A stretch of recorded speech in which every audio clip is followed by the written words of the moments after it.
Saudações a todas e a todos. Hoje o nosso assunto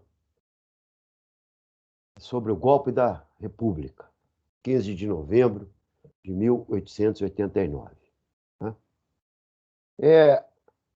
Final dos anos 80, década de 80 do século XIX, de 1880 a 1890, especificamente 89, né?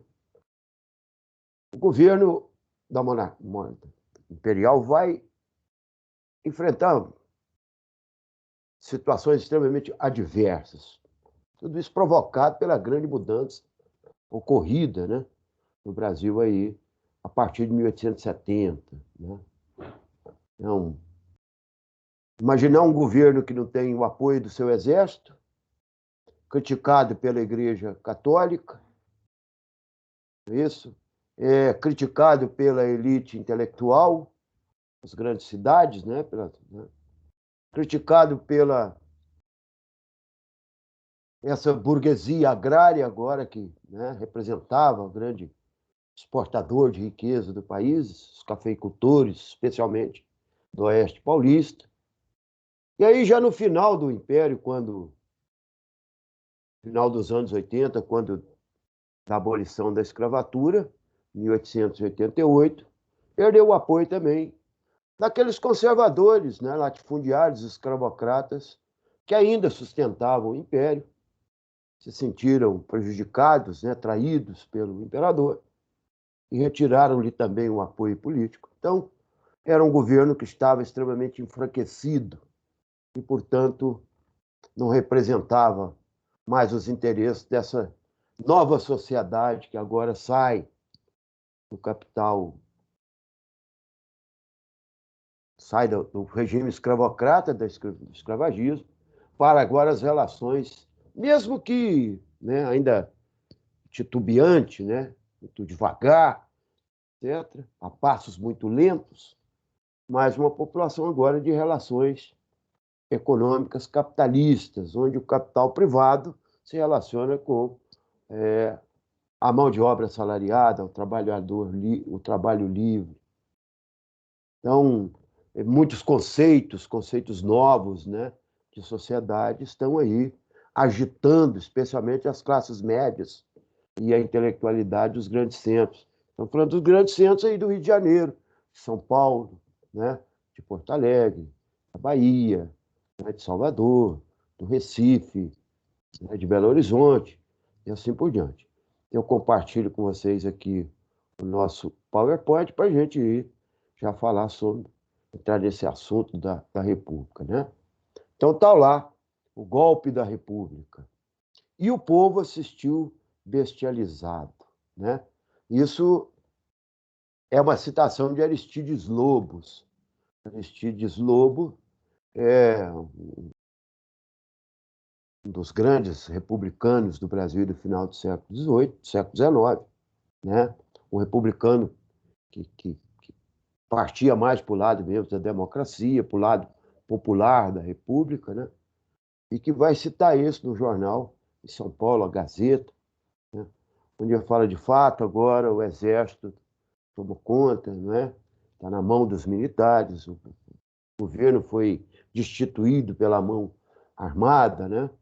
É, as elites agora, né, se apresentam como senhores dessa nova transformação, mas o povo em si mesmo assistiu bestializado, né? Um cara de bobo mesmo, quer dizer, ninguém foi chamado a aquele momento de ruptura de um regime e a transformação em outro. Então, Deus diz dizer que, né, passando aí para frente, nesse segundo nosso, tá lá, coisas como você tem aí conceitos novos, né, de abolicionismo, republicanismo, positivismo, darwinismo, né? Então, o fim do trabalho escravo, né, abolição, né, a república como representação, porque o nosso subtítulo aí já diz descentralização e autonomia. Olha a palavra que nós falamos lá desde né, desde a regência, não é isso? Descentralizar poder, centralizar poder, dar autonomia para as províncias ou continuar a depender, as províncias sempre dependentes dos interesses do poder central. Então, isso está em jogo aí o tempo inteiro no século XIX, né? Já estava lá eh, nas revoltas regenciais, e agora está aí no dia a dia da discussão política do final do século XIX, né? A República representa isso.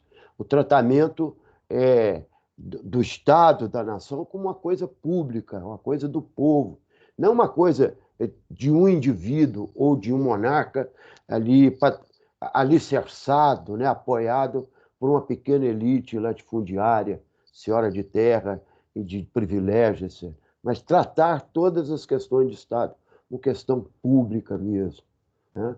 Então, o positivismo, essa ideia de que a ordem, né, as pessoas, essa anarquia, esse vulcão o tempo inteiro, isso não leva ao progresso, né? Então, a ordem estabelecida, cada um no seu, né, no seu lugar dentro da República, e aí partir para o progresso. O progresso provém de tudo isso. Então, o positivismo. Nossa, e aí vai pegar justamente o que tinha na monarquia, né? A sociedade ela é hierarquizada e, portanto, é, do inferior para o superior. Quem é o superior? O superior são esses iluminados senhores que vão ser os golpistas contra o imperador e contra o império, né? Mas está aí o positivismo, né? O darwinismo, a crença na ciência, na evolução da sociedade, né? Não aquela sociedade conservadora, é, estratificada da forma que o era, né? O escravo continua escravo, ou se ele é libertado, ele continua na condição de escravo ainda, né?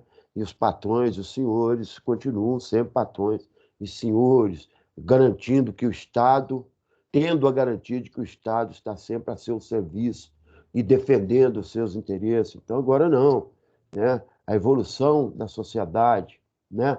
Um inconformismo com a situação estática conforme, né, havia na política brasileira, aquele jogo de interesses que não levava absolutamente a nada, né? É, não evoluía, não havia proposta que diferenciasse. Você veja, por exemplo, as eleições a partir de 1881, as eleições de 82, né? Embora o voto seja livre, mas a quantidade, o censitário, a quantidade de riqueza para se votar aumentou e muito, então diminuía a participação política dos indivíduos, dos cidadãos, né? O fim do voto dos analfabetos. Ora, grandes proprietários de terra que possuíam riqueza para se candidatarem ou para serem eleitores também foram alijados do processo. Então, processo muito restrito, né? Então havia um inconformismo muito grande com isso. E as reformas econômicas, reformas sociais, reformas eleitorais, tudo isso estava na ordem do dia, aí durante o século, a década de 1808, de 880, de 80 a 90, do século XIX, né? Bom, Dom Pedro ainda tenta dar um passo a mais, né? Quer dizer, ele tenta acalmar esses nervos, porque a cada dia mais os jornais, a intelectualidade, né, o tempo inteiro né, faziam oposição ao regime, né, aquela inoperância nas respostas, né, do Estado aos interesses dessa nova burguesia agrária, né, dessa nova sociedade agora, com as cidades, né, você pega o Rio de Janeiro já aí, São Paulo, 140 mil pessoas, né? Então já é uma cidade grande, importante, centro, né? Os meios de comunicação no Brasil, é mais de 10 mil quilômetros de ferrovias, né? O telégrafo ligava as principais capitais à capital da corte, o Rio de Janeiro, né? A navegação de cabotagem a vapor, que aí, né, em todo o litoral do Brasil, pelo Rio Paraná, pelo Rio Paraguai, ligava ao Rio de Janeiro, as regiões do Mato Grosso, né? O Nordeste ligado ao Centro-Oeste, já pelo interior aí, pelo Rio São Francisco. Então, né, o Brasil ligado à Europa e à América do Norte via telégrafo, com os cabos submarinos. Então, você tem uma sociedade dinâmica, né? O que acontece na Europa e na América do Norte reflete aqui imediatamente, né? Então, Dom Pedro ainda tenta, em 1889, no início, né, em julho de 1889, e tenta aí dar uma acalmada nesses republicanos, né, e institui nele, indica o gabinete, o ministro Visconde de Ouro Preto, um liberal, né? Esse gabinete ministerial liderado pelo Visconde de Ouro Preto, ele apresenta uma série de reformas, né? Reforma eleitoral, reforma no Código Penal, reforma, uma política de emissionista de crédito, etc., né? Liberação de crédito, mas isso convoca uma nova eleição para a Câmara dos Deputados. Essa Câmara nem sequer se debruça sobre essas propostas do gabinete do Visconde de Ouro Preto, o que resulta em nada, nem discutiu isso. Então, Dom Pedro ainda tenta acalmar os ânimos ali, né? Destituindo o gabinete do Visconde de Ouro Preto, instituindo um outro gabinete, mas agora os ânimos políticos já não eram mais favoráveis, os ventos políticos já não eram mais favoráveis ao imperador. Então, de tal forma que a crise econômica, a crise financeira, né? O Brasil devendo absurdos, né? Não tendo como emitir crédito, etc. Então, tudo isso vai levar ao fim do regime. E chamo atenção para vocês, por exemplo, o baile na Ilha Fiscal. Esse baile na Ilha Fiscal, gente, a Ilha Fiscal ali do lado da Praça 15, hoje, no Rio de Janeiro, ali no Porto, no Rio, né? É um baile feito para recepcionar um encoraçado, não sei o quê, lá que veio do Chile, sabe? Então, 3.000 pessoas, enquanto o Brasil vivia, né, um problema sério econômico,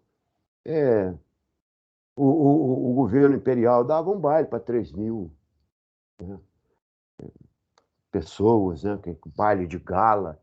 Alguém vai dizer depois que aquele foi o último suspiro do velho e desatento regime, né? Selou a sorte, né, desse regime.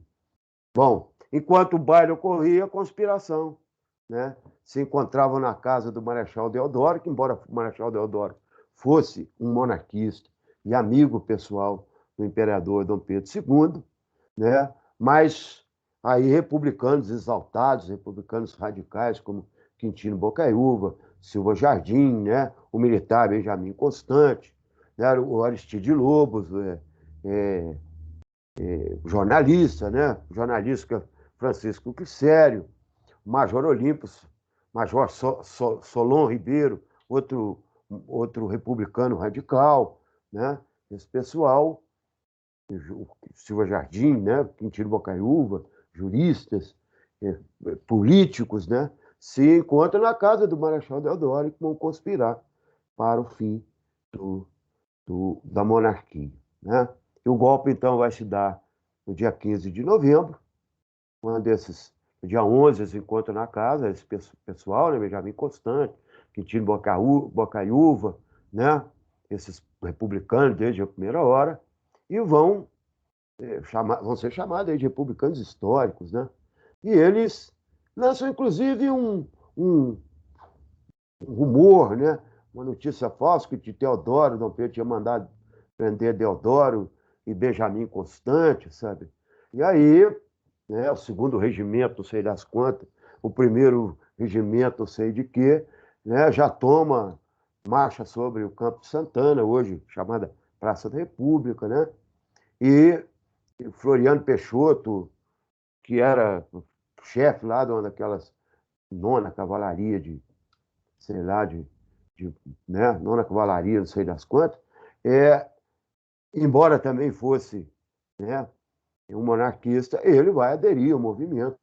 No dia 15 de novembro, os chefes militares, né, como a participação do almirante Van der Lock, né, e Floriano Peixoto, todos eles sublevaram, né, e Deodoro toma a frente das tropas e dá o golpe.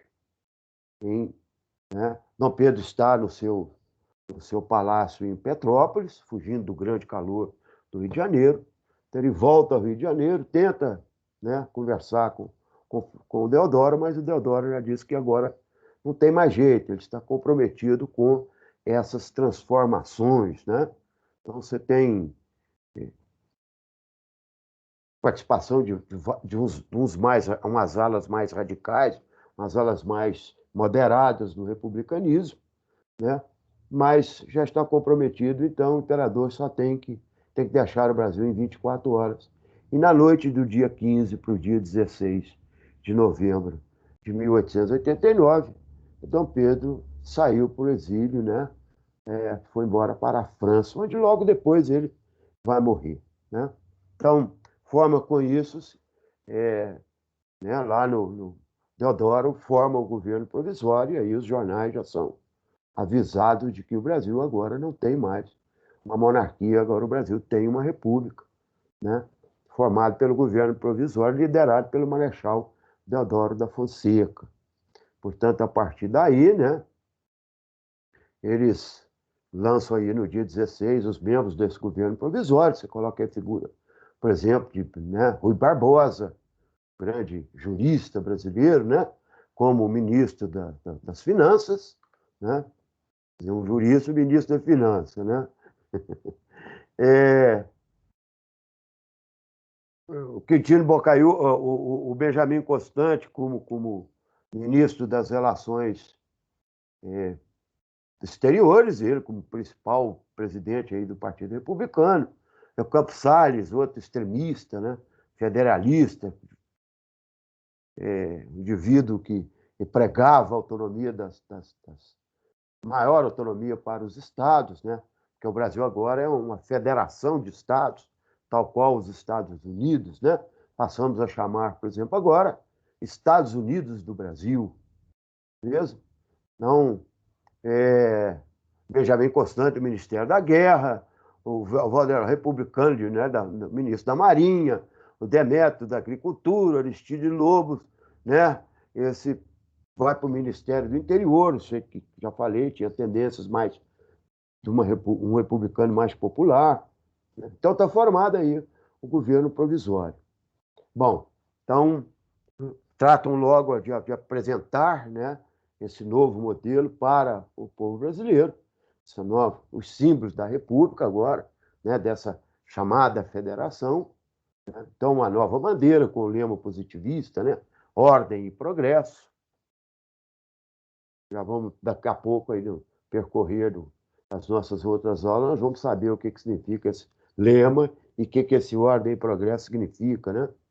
Institui por concurso público o hino da República, né? Tiradentes como herói nacional, né? Colégio Dom Pedro II passa a ser ginásio nacional, depois volta a ser Colégio Pedro II, né? A Praça do Paço, no Rio de Janeiro, a antiga praça passa a se chamar Praça 15 de Novembro, né? O Campo de Santana agora vai chamar-se Praça da República. Então, isso vai sendo espalhado pelo Brasil todo, né, como esses novos símbolos do republicanismo. Bem, então, agora o Brasil é república. Viva la República. Um abraço a todos e a todas. Tenham todos um bom final de semana.